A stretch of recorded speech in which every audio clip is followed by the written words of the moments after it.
वेद प्रकाश देखते हैं कि ब्रेकफास्ट टेबल पर आज भी कोई नहीं था।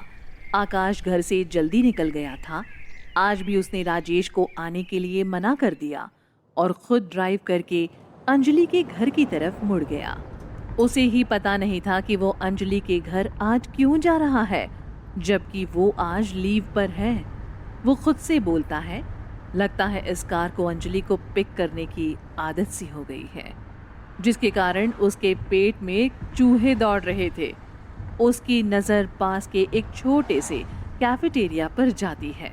आकाश सोचता है कि कैफेटेरिया में बैठकर खाया जाए या फिर टेक अवे लिया जाए, लेकिन उससे भूख बर्दाश्त नहीं होती और वो कैफे में जाकर ब्रेकफास्ट का ऑर्डर देता है। अकेले बैठे बैठे आकाश अपने बिहेवियर के बारे में सोचते हुए कहता है, क्या मैं किसी स्टॉकर की तरह बिहेव कर रहा हूँ? तुम ठीक सोच रहे हो। आकाश को एक जानी पहचानी आवाज सुनाई दी। उसने देखा कि उसके सामने विशाल उसका ऑर्डर लेकर खड़ा है। आकाश को अंजलि की बात याद आती है, पर वो सोचता है कि विशाल तो एकदम नॉर्मल लग रहा है। इसमें गे जैसी कोई भी हरकत नहीं थी, लेकिन फिर भी जब उसे विशाल का उसमें इंटरेस्ट था ये याद आता है तो वो थोड़ा बेचैन हो जाता है। हेलो आकाश, तुम्हारा ऑर्डर। विशाल आकाश से उसका ऑर्डर टेबल पर रखते हुए उसके साइड के चेयर पर बैठते हुए कहता है, बाय द वे, तुम मेरे कैफे में फर्स्ट टाइम आए हो तो ये ब्रेकफास्ट तुम्हारे लिए ट्रीट है। क्या तुम अंजलि से मिलने आए हो? वो जॉगिंग से अभी आ जाएगी, विशाल कैजुअली आकाश से कहता है। आकाश थोड़ा शॉक होकर पूछता है, ये कैफे तुम्हारा है? विशाल सिर हिलाते हुए कहता है, जॉनी और मैंने ये पार्टनरशिप में खोला है। आकाश थोड़ा अनकंफर्टेबल होकर अपने ब्रेकफास्ट को खाने लगता है। विशाल की नजर अभी भी उस पर गड़ी हुई थी।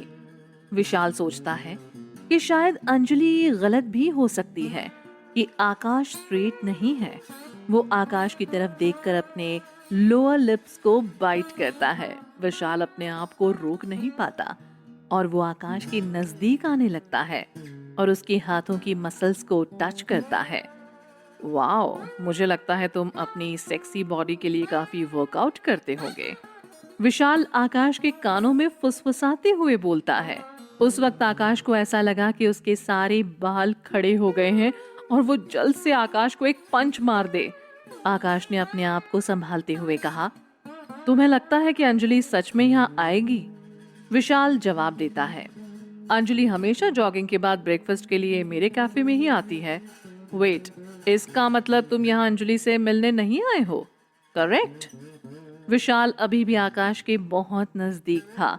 आकाश ये सोचने की कोशिश कर रहा है कि अगर अंजलि यहाँ आ जाए और उसने मुझे यहाँ देखा तो उसे क्या जवाब दिया जाए, क्योंकि जब तक उसे सेटिस्फाइंग जवाब ना मिले तब तक तो वो सवाल पूछती रहेगी। लेकिन आकाश कुछ सोच ही नहीं पा रहा था, क्योंकि विशाल बार बार उसके हाथ की मसल्स को पोक कर रहा था। आकाश अपने आप को कंट्रोल करते हुए विशाल से थोड़ा चिढ़कर बोलता है, स्टे बैक विशाल, मैं बिल्कुल कंफर्टेबल नहीं हूँ। आकाश ने विशाल को तेज नजर से देखा।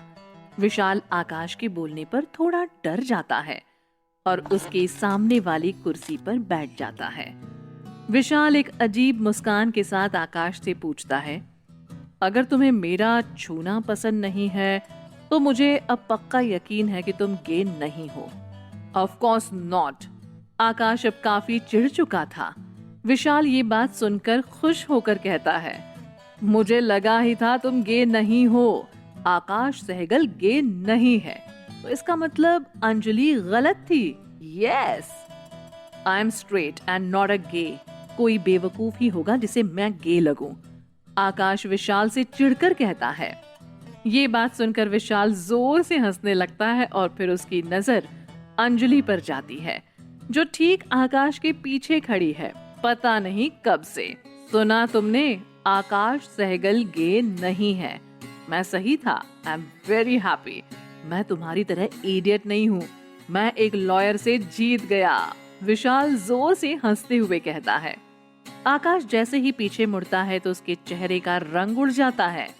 वो देखता है कि अंजलि उसके पीछे खड़ी है और उसने सारी बातें सुन ली है अंजलि का चेहरा ब्लैंक था। दोनों में टेंशन देखकर विशाल कहता है, मुझे अब निकलना चाहिए, तुम्हें शायद कुछ सीरियस बातें करनी होगी।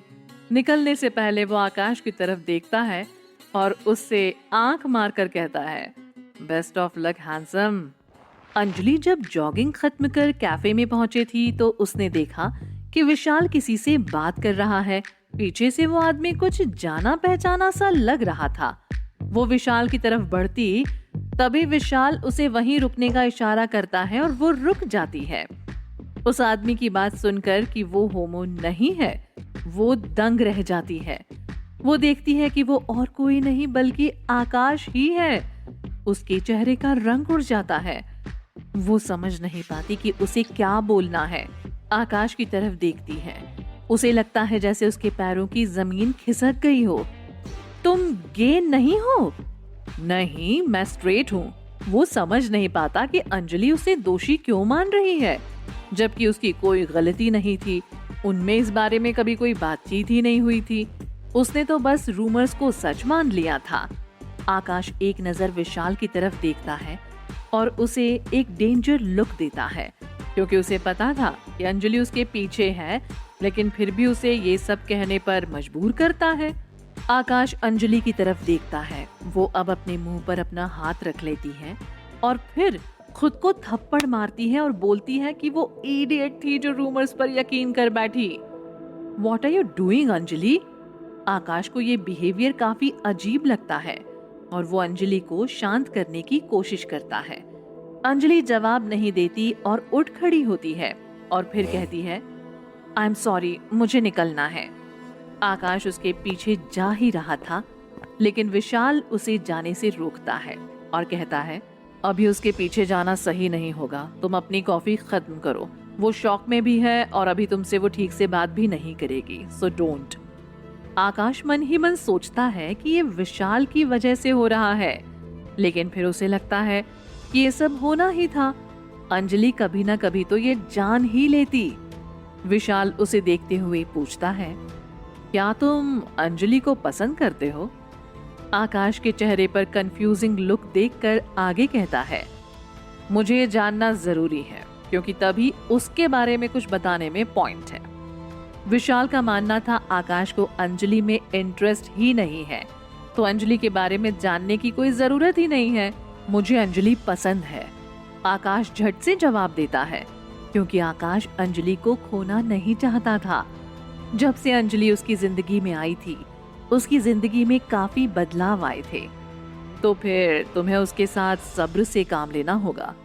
विशाल बहुत संजीदा होकर अंजलि के अतीत के बारे में बताता है। आकाश पूरी बात ध्यान से सुनता है। आकाश विशाल की बात सुनकर एकदम खामोश हो जाता है। विशाल ने आकाश को अंजलि के दर्दनाक अतीत के बारे में बताया और तब आकाश को पता चला कि वो लड़कों से क्यों नफरत करती थी। यही कारण है कि अंजलि इतनी उखड़ी सी रहती थी। आकाश के साथ उसकी दोस्ती का कारण ही आकाश का गे होना था।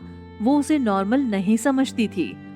आकाश जल्द ही कैफे से निकलता है, इसी सोच में कि अब आगे क्या होगा।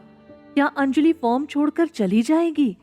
आकाश चाहता था कि अंजलि उसकी फॉर्म को छोड़कर ना जाए, क्योंकि उसे अंजलि की आदत हो गई थी। उसे अंजलि का साथ कुछ दिनों के लिए नहीं बल्कि लंबे अरसे के लिए चाहिए था।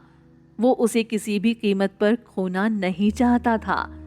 आकाश जब अपने ऑफिस पहुंचता है तो अपने काम पर फोकस नहीं कर पाता। वो बेचैन महसूस करता है और अली के केबिन में जाता है। तुझे क्या हुआ है? अली को चेयर पर बैठे अपने सिर पर हाथ रखा देख आकाश पूछता है।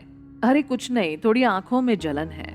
आकाश की अचानक आवाज सुनकर अली चौंक कर ऊपर देख के बोलता है, तुम्हारी आंखें इतनी लाल क्यों दिख रही हैं? रात भर जागे हो क्या? मुझे लगता है पूजा पार्टी भी देगी ना तो तुम्हें इस हालत में अवॉइड जरूर करेगी। आकाश अली के सामने चेयर पर बैठते हुए बोलता है। उसे पता था कि पूजा अली को इग्नोर करने के सिलसिले में लगी है, इसलिए वो थोड़ा नमक मिलाते हुए अली से टेढ़ी बात करता है। तुम यहाँ क्या कर रहे हो? अंजलि आज नहीं आई है तो तुम बोर हो रहे हो क्या? इसलिए मुझे परेशान करने आ गए? तुम कहाँ गए थे? मुझसे पहले आज तुम घर से निकल गए थे, लेकिन तुम मेरे बाद ऑफिस आए हो, कैसे? अली लगातार सवाल पूछता है। अंजलि को पता चल गया है कि मैं स्ट्रेट हूँ। आकाश धीमी आवाज में अली को बोलता है, तुमने उसे बताया? अली अपनी चेयर से उठकर आकाश के साइड में जाकर बैठता है। तो अब पॉसिबल है कि वो फॉर्म छोड़कर चली जाए। उसे हम एक ऑफर दे सकते हैं, अली सजेस्ट करते हुए कहता है। कैसा ऑफर? आकाश कंफ्यूज होकर पूछता है। लेट्स वेट, उसे कल ऑफिस में तो आने दो, फिर देखते हैं। आकाश को ये आइडिया सही लगता है और वो हाँ में सिर हिला देता है। उसके चेहरे पर थोड़ी टेंशन दिखाई दे रही थी। तुम्हारे बारे में बताओ, तुम्हारी ये हालत कैसे हुई? आकाश बात को जानने की कोशिश करता है कि कल रात पूजा ने अली के साथ क्या किया। आकाश की बात का अली कोई जवाब नहीं देता। पूजा ने अपने बारे में सोचना शुरू कर दिया है, ये देखकर मुझे खुशी तो हुई है। अब वो अच्छी चॉइस कर सकती है। अली कुछ बोले इसलिए उसे नॉर्मल करने के लिए आकाश उसे चिढ़ाता है। अली जानबूझकर आकाश को एक स्माइल देता है और कहता है, क्या मैं कुछ वक्त अकेले में बैठ सकता हूँ? श्योर। आकाश अली की केबिन से निकल जाता है। इधर अंजलि शॉक में थी, लेकिन उसे अपनी मॉम की कंपनी में जाना था क्योंकि उसकी मीटिंग टीना के साथ फिक्स थी। एज ए COO वो उसका कॉन्ट्रैक्ट ऑफिशियली कैंसिल करने वाली थी। लेकिन सुबह जो भी हुआ, उसने जो भी सुना, उसमें ही वो खोई है। मैं कितनी इडियट हूँ। मैंने उस पर भरोसा किया और उसने मुझे बुद्धू बनाया। वो गे नहीं है। बाबा जी, ये मैंने क्या कर दिया? अंजलि अपने हाथ को लिप्स पर लगाकर मिरर में देखती है। उसे आकाश के किए हुए किसेस के बारे में याद आता है। आकाश के किस करने का तरीका जो काफी रोमांटिक था।